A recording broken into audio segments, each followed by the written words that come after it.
ओम नमः शिवाय नमः। स्कंद पुराण है। काशी में ब्राह्मणों को भगवान शिव का वरदान तथा काशी क्षेत्र की महिमा।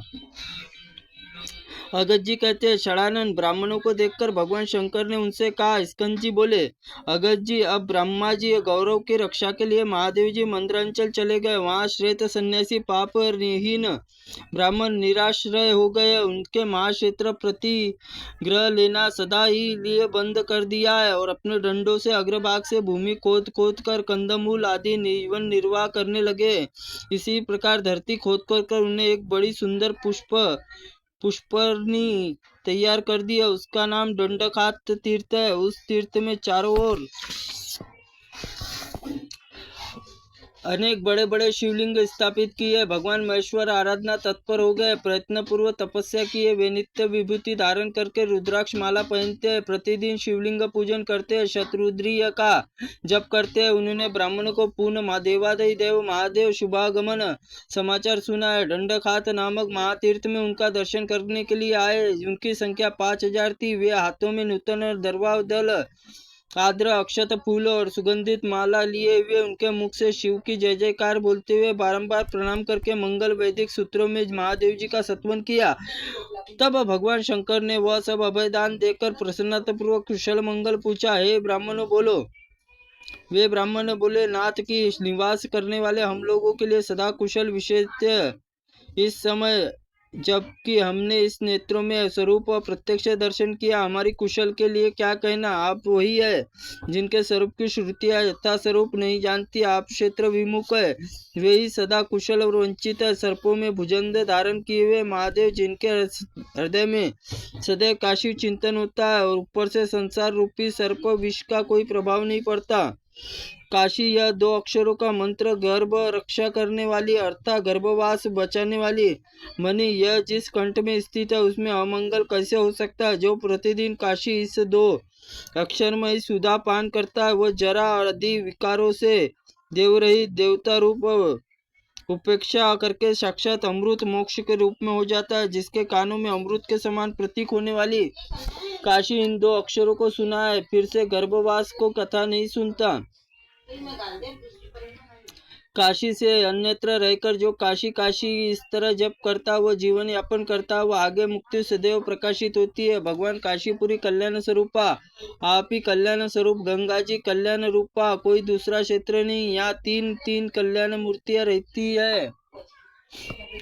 काशी क्षेत्र में भक्ति परिपूर्ण ब्राह्मणों का वचन सुनकर भगवान शिव बहुत संतुष्ट हुए और प्रसन्नचित होकर बोले, द्विजोरो, तुम सब धन्य हो। मैं जानता हूँ क्षेत्र में सेवन करने के लिए तुम विशुद्ध सत्वमय, इसमें रजोगुण तपोगुण सर्वथा अभाव है, अतः तुम लोग संसार समुद्र पार हो गए हो। काशीपुरी भक्त निश्चय ही मेरे भक्त हो। जीव मुक्त हो, पापहीन मानव आनंदवन निवास करते हो, निश्चय ही मेरे अंतकरण में स्थित हो। जो मेरे क्षेत्र में रहकर मेरी भक्ति करते हैं, मेरे चिन्हों को धारण करते हैं, उन्हीं को मैं उपदेश देता हूँ। काशी ब्राह्मणों, मेरी भक्ति और चिन्ह धारण करने के लिए तुम लोग, तुम्हारे हृदय में न तो मैं दूर हूँ न ही काशीपुरी से दूर हूँ।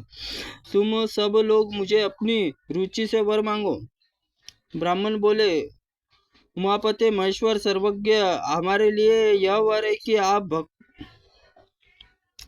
भवताप हरने वाली काशीपुरी में कदापि परित्याग न करे। यहाँ काशी ब्राह्मणों के वचन से किसी भी ऊपर नहीं, ऐसा श्राप न हो। मोक्ष विघ्न डालने वाले युगल चरना वृंद में हमारी निर्बुद्धि भक्ति बनी रहे। इस शरीर में अनंत हमारा निरंतर काशी में निवास बना रहे और किसी के वर से हमें क्या, हमें तो बस वर देना चाहिए कि भक्ति से प्रभावित होकर हम लोग प्रतिनिधित्व रूप और जिन लिंगों की स्थापना की है वह सब में आपका निरंतर वास रहे।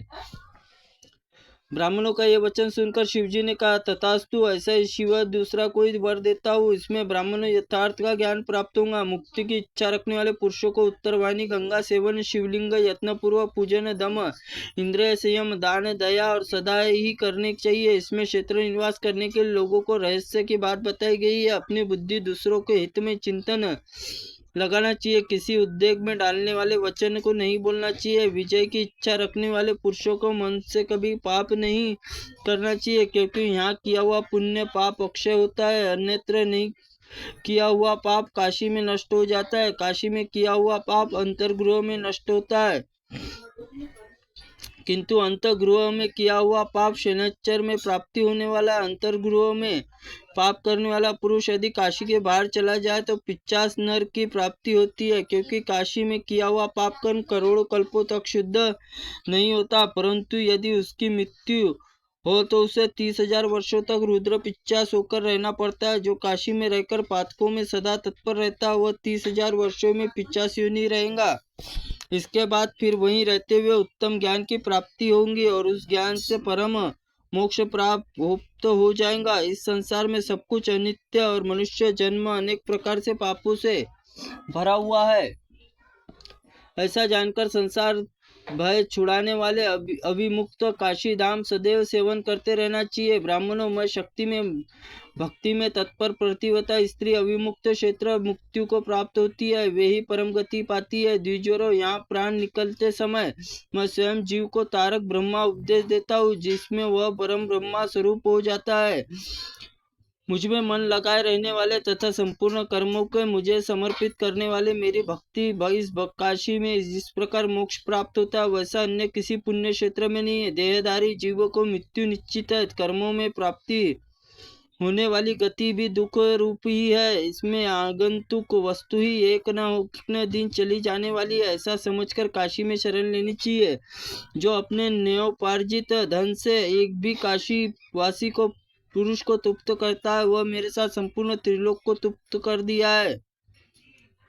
धर्म से काशी की रक्षा करने वाले महर्षि दियोदास सशरीर मेरे लोक को प्राप्त हुए, जहाँ पुनः इस संसार में नहीं आना होता है। जो पृथ्वी के अंत में रहकर मेरे अभिमुक्त नाम लिंग का स्मरण करते हुए निश्चय ही बड़े बड़े पापों से मुक्त हो जाते हैं।